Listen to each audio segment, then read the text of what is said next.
Hello students, मैं doctor दीपक Kaushik, associate professor history. आज BA first year के पेपर सेकंड में हमारा टॉपिक है फ्रांस की क्रांति। इससे पूर्व भी हम फ्रांस की क्रांति के 3 लेक्चर्स मैंने आपको दिए हैं। आज फ्रांस की क्रांति में संविधान सभा के कार्यों पर चर्चा करेंगे। जब हमने राष्ट्रीय महासभा की बात कर रहे थे तो मैंने कहा था बास्तील का पतन जो हुआ, बास्तील के पतन के पश्चात संपूर्ण फ्रांस में स्थान स्थान पर क्रांति की चिंगारी उठ गई। सामंत वर्ग जो थे वो अपने अधिकारों को छोड़ने लगे, जो विशेष अधिकार उन्हें प्राप्त थे, और किसान जो थे वो भी क्रांति के उसमें जुट गए।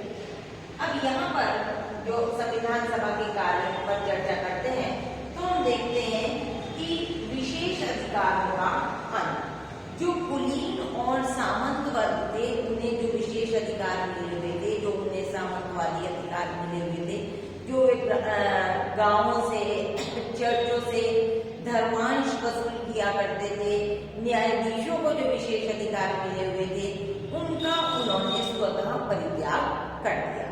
उनके ऊपर कोई फोर्स नहीं थी, कोई प्रेशर नहीं था, बल्कि उन्होंने स्वयं उन अधिकारों का परित्याग कर दिया। और ये कहा जाता है कि एक अध्यादेश जारी किया गया जिसमें लगभग 30 ऐसे विशेष अधिकारों का उन्होंने परित्याग कर दिया। लगभग पूरी रात ये जो था मीटिंग चली, जिसका परिणाम ये हुआ कि जिसके परिणाम स्वरूप फ्रांस में एक सामाजिक क्रांति कि समाज जो था वो परिवर्तन का, कि अब समाज के सम्मुख सभी व्यक्ति समान हैं और सबको अधिकार प्राप्त। इस तरह की वहां पर स्थिति उत्पन्न हुई। दूसरी तरफ दूसरा पॉइंट यहाँ पर है हिंसा का नया। अब ये कुलीन अधिकारों और विशेष अधिकार वर्ग ने अपने अधिकार तो परित्याग कर दिए, लेकिन कुछ कुलीन और पादरी वर्ग अभी भी ऐसे थे जो कि अपने अधिकार त्यागने के लिए तैयार नहीं थे। वे राजा को भड़का रहे थे। दूसरी तरफ जो सामान्य वर्ग था उसे भी ये अंदेशा था कि कहीं ऐसा न हो कि राजा इन कुछ लोगों के साथ मिलकर स्थितियों को बदलने या उन्हें के ऊपर दबाव डालने का कार्य करे। तो कुछ स्थानों पर हिंसा की घटनाएं भी घटित। इसी बीच 5 अक्टूबर को 6 से 7 हजार महिलाएं जो हैं वो वर्साई पहुंची और वर्साई के महल को उन्होंने घेर लिया और राजा से वो रोटी की मांग करने लगी। वो कहने लगी कि अब राजा, रानी और उसका जो पुत्र है वो हमारा बंदी है और वो ही हमें रोटी देंगे। परिणाम ये हुआ कि राजा को वर्साई छोड़कर पेरिस की तरफ आना पड़ा और राज परिवार जो है वो ट्यूलिस के महल में बंधक के रूप में बंद। नेक्स्ट पॉइंट आता है संविधान सभा के कार्य में जो कि अत्यंत महत्वपूर्ण है, मानव अधिकारों का घोषणा।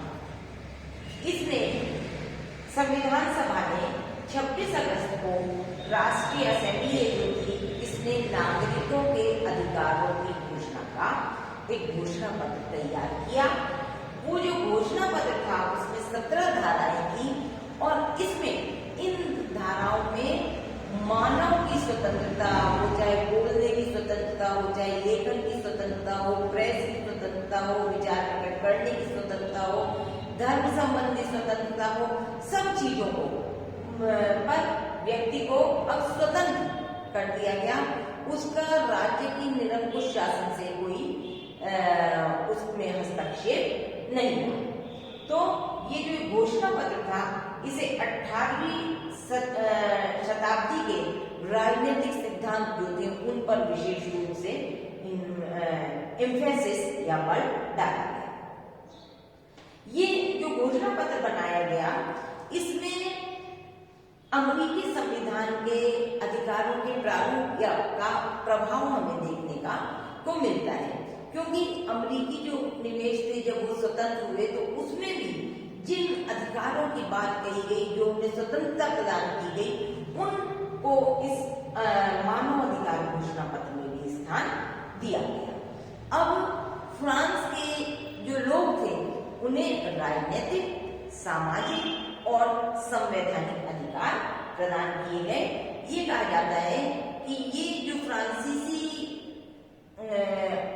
मानवाधिकार घोषणा पत्र था, इसे उदारता का चार्टर भी कहा गया, क्योंकि मनुष्य पर या वहां के निवासियों पर पहले जितने अधिक राज्य का जो हस्तक्षेप था, अब वो उस राज्य के हस्तक्षेप से स्वतंत्र हो गया।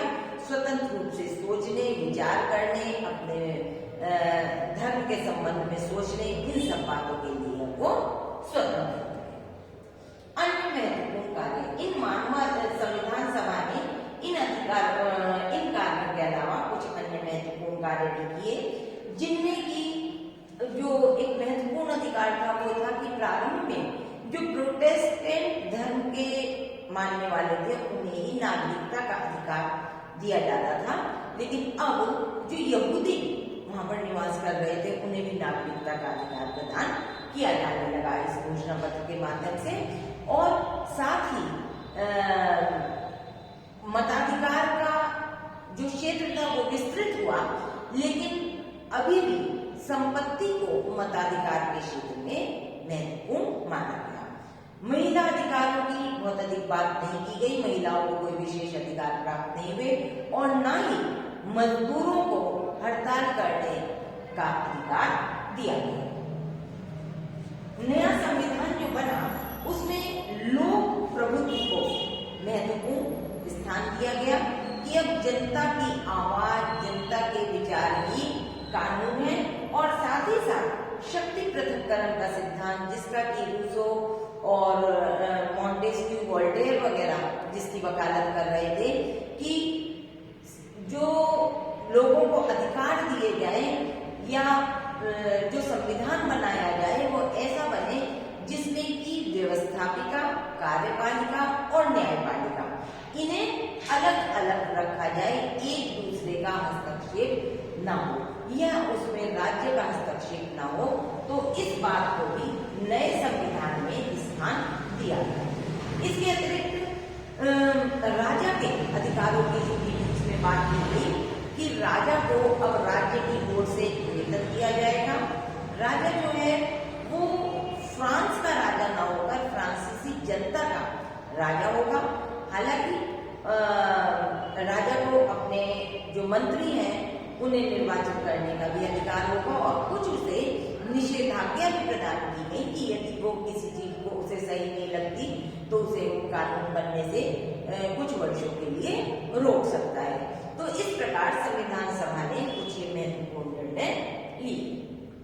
अब चर्च के संबंध में भी इस संविधान सभा ने कुछ कानून बनाए।